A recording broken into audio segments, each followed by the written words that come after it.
All right, I want to share this with you. You've been asking this for so long. So Oh, have I? I What is it? yes, it's the Hebrew documents in the Chinese cave of Dunhuang. Ah, how do you say I that? have what How do you say the the Chinese word? Dunhuang, Dunhuang, Dunhuang? Dunhuang. Dunhuang? Yes, Dunhuang. Dunhuang. Okay. Yes. Yeah, I am interested in that. Yeah, that's something that I have wanted to actually. I think I figured out what it was, but from my own research. But go ahead. You tell me. You Okay. probably know better than me. I Yeah. just found it So online somewhere. So I haven't read all the documents and scholarly studies yet, but I've read something. So there are rumors saying that they've discovered a bunch of Hebrew texts, like they have personal letters, they have prayer books, they have biblical manuscripts and Torahs and everything.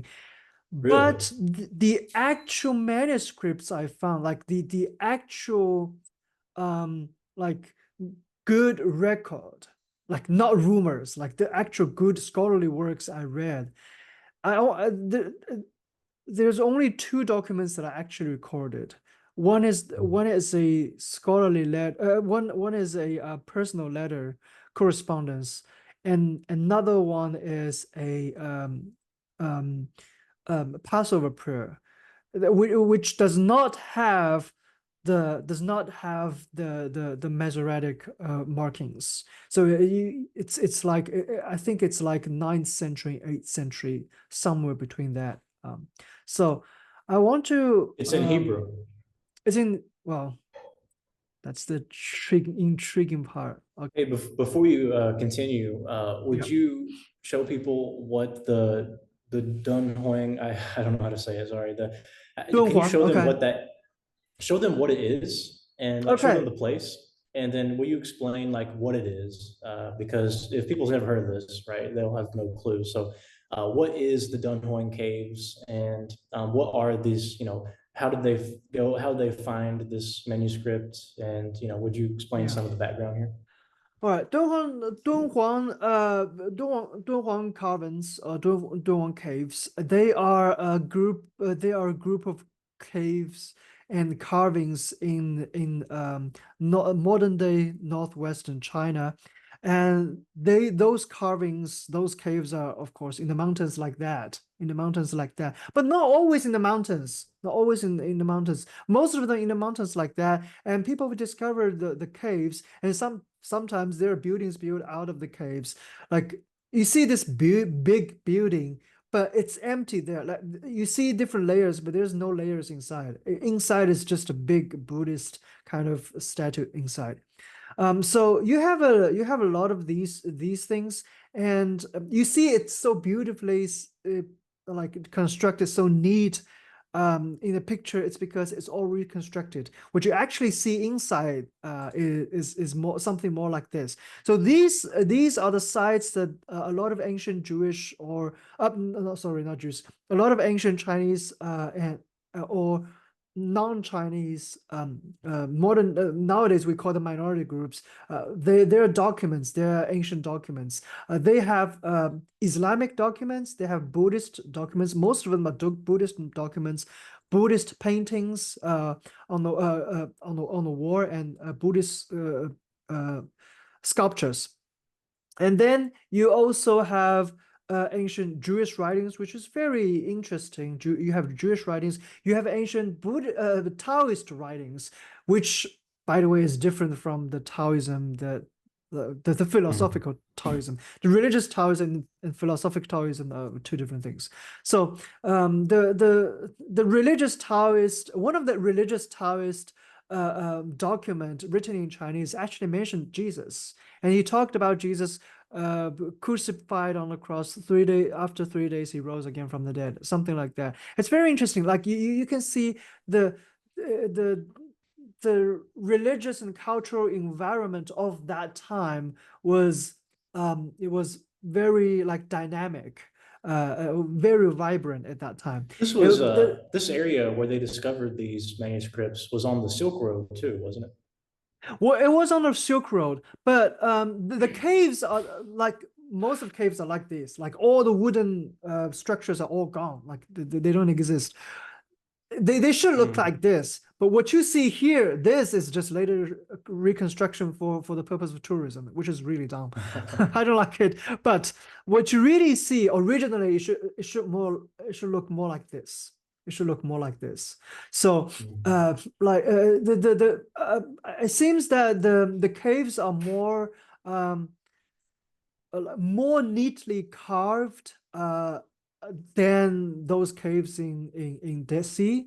So that's something very very interesting. But the thing is that the reason why you have those documents in the caves is because there were residents, there were people living in that area back then. Now it's very deserted. Like nowadays, it's just desert. Nobody's there.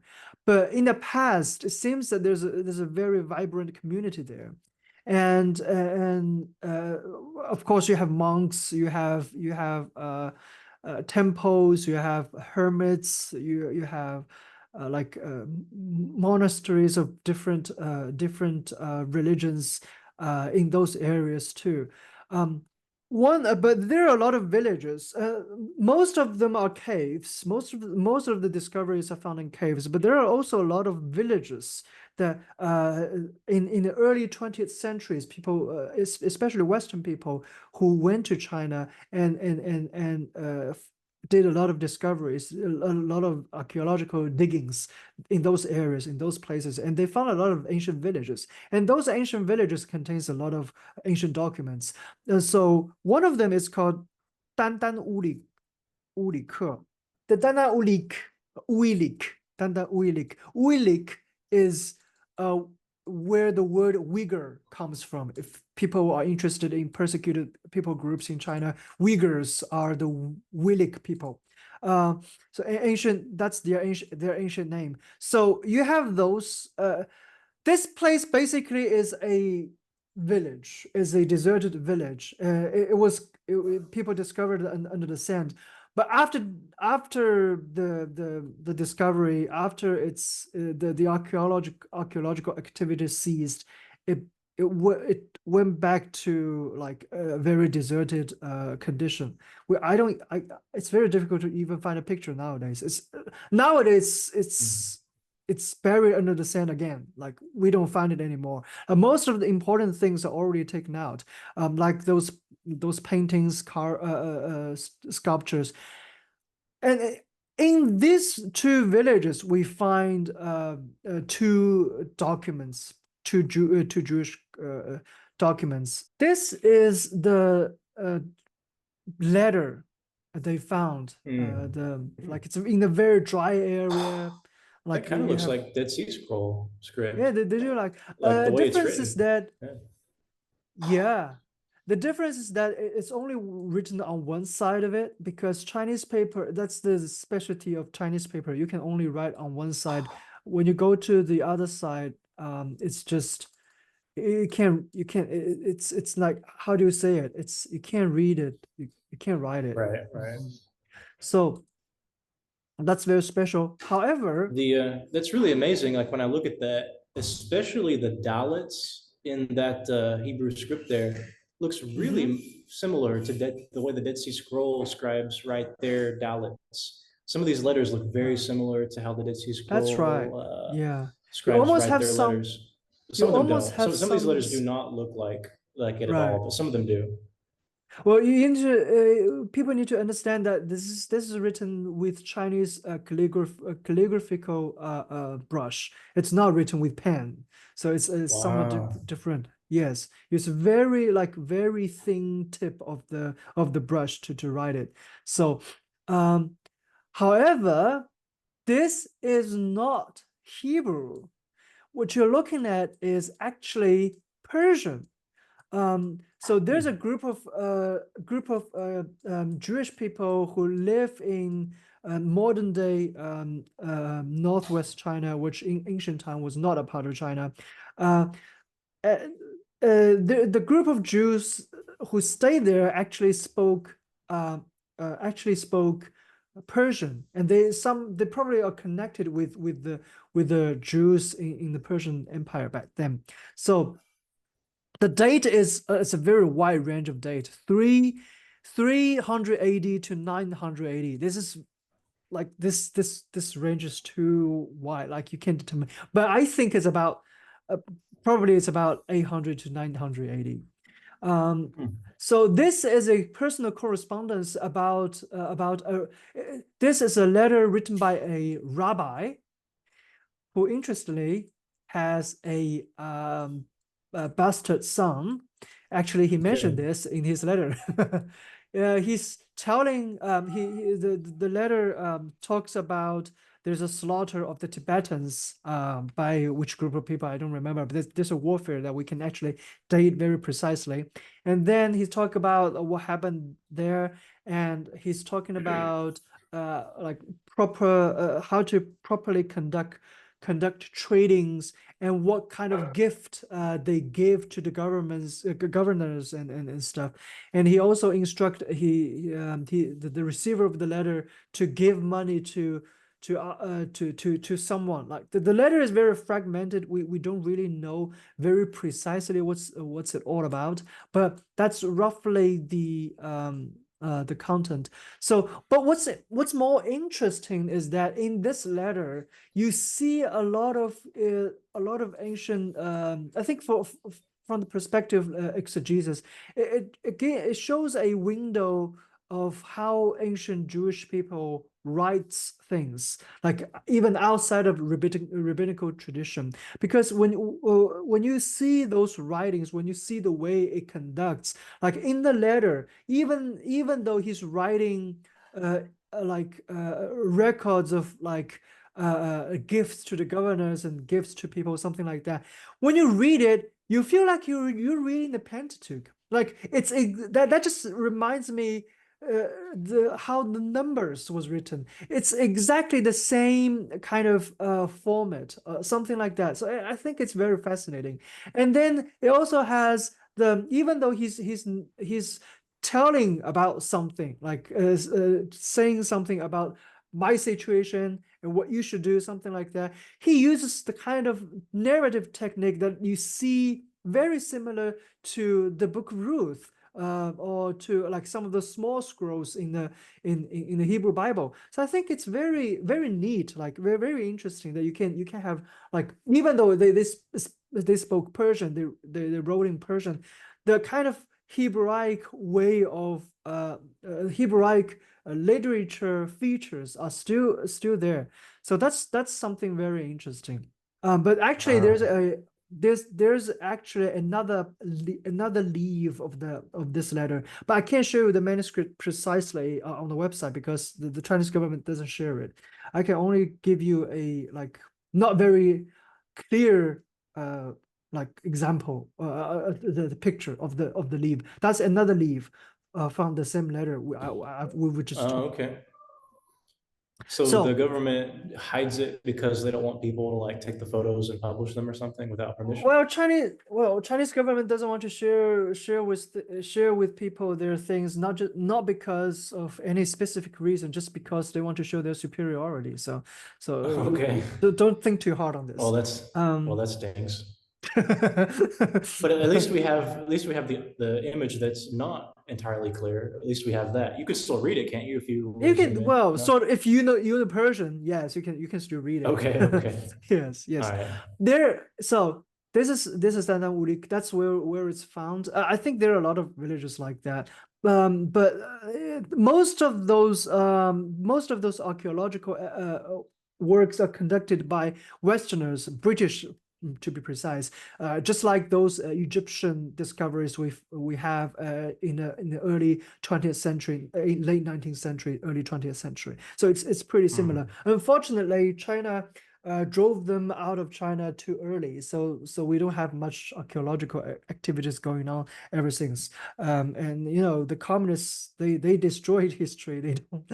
They don't they don't try to learn history. So So in the I'm gonna butcher the name again, the yeah, Dunhuang caves. Weren't there yeah. two Hebrew texts that were found though? You showed me one, but there's another one. The one that you're showing me right now, that's another leaf of the same manuscript. Yes, This is yeah. so in addition to these two leaves, there's another manuscript, right? There's another manuscript. Yeah, the other Okay. manuscript was in Hebrew. Okay. Okay. Okay, I think this is the one that I found from my research. Oh, But yeah, go ahead. I want to see what you have to say about it. okay. Hold on. No. This Yeah, this is one. This is the one that I'm familiar with. Yeah. yeah. This is the actual Hebrew manuscript. It is from a prayer book. It's one leaf. Uh, it's one leaf of the book. I think we actually there are people saying that we have other leaves, but I don't find any manuscript. I don't find any scholarly work that says it. I Mhm. only see uh, random people saying that. So I think that may be just a rumor. It's not precise, but the actual scholarly work only mentions this leaf. So this is Mhm. a prayer during the Passover without without markings. Let me see What does some of this the one date to? so ninth century. Ninth century. Oh, okay. Yeah. Let me see. Uh so 18 lines of the text. So even though it's in Hebrew, it's still written in the style, in the Persian style. Um, um, Mhm. and the script is in Babylonian style, which is very interesting way to saying that. I don't really like Okay. the I don't know like the study of the scripts. How do you call it? What's the discipline of it? What do you call it? Paleography, Paleography. Yes, I'm not specialized on this. You know better than me. So it this looks is the pretty sloppy actual. to me, in my opinion. But I guess well, it Mm, looks kind of sloppy to me, but no. that's just my Okay. opinion. So Okay. it definitely does look later. It does look more similar to something like what you'd see from the Cairo Geniza, which is also has later Hebrew documents. Mm, Yeah, I think that was my biggest question was I wanted to ask you what it was because mm, there's pretty much no scholarship on it in English that I could yeah. find. If there is, I didn't see it. But I know that it was discovered in China, so I figured that Yeah. you could probably dig up something on it. So now that we know what it is, now we know that. Well, to be Yeah. honest with you, now that we know what it is, now we know we can probably just ignore it because it's not really related to the. It's not really. They're not biblical manuscripts. That's what I was wondering. I That's was right. wondering like what Yeah. exactly was it? Like was it an Mm, apocryphal text? Was it a biblical text? But now that we know that it's just a mm, letter and then mm, they're medieval Jewish mm. prayers for the Passover. Yeah. Well, actually, I guess that's something that's a different thing that we need to research is how far Yeah. back do these Jewish prayers go? But even Mm. then, I Well, still don't really yeah. see there's probably much value in them because we have so much Mm, like from the Dead Sea Scrolls, from the Bible. I mean, we yeah. probably don't really, And it's kind of late you date, know. but we still see some of the biblical languages like Ani Adonai Elohechu, something like Yeah, that. yeah, Yeah. yeah. I think that's more of the value for this is it's Yeah. we get to see the language and maybe how it's developed a little bit and Yeah. yeah, that I think that I see Israel al Israel Yeah. Yeah. Amcha. I Yeah. see Yeah. that down there. Yeah, that's Right. yeah, I think that's more the value for this, I guess. And so, Right. yeah, Right. Right. for our purposes, like the actual text isn't particularly valuable for what we're Right. doing. Right. Right. We're more It's a interested in like the yeah. Bible and the apocryphal text, but the That's Jewish right. That's prayers, right. you know, it's not Yeah. Yeah. really. It's just It something has like it's its just it yeah, has its value on its own, but it's not really our. It's not in really in our scope of study. yeah, yeah, yeah, Maybe maybe we can find some interesting theological perspective that are different from like European medieval Jewish tradition or rabbinic tradition per se. Maybe something different, but I don't know. I'm not sure about that. As far as I know, like even in the very deep land in China, the Jewish people, like in the Middle Ages, they're pretty much immersed in the Masoretic tradition. So I don't hmm think there will be some new like anything There may be, I don't know, but I don't think there's something interesting that we can find. So of course, Mm, people okay. say that this is a prayer book. The people, some people think that maybe it includes some part from the Psalms. If that's what they were talking about, some biblical manuscripts. I don't know, but so far that's it. That's all. I think that's all we know. Yeah. Awesome. Well, thanks, Jimmy. Yeah, that was helpful.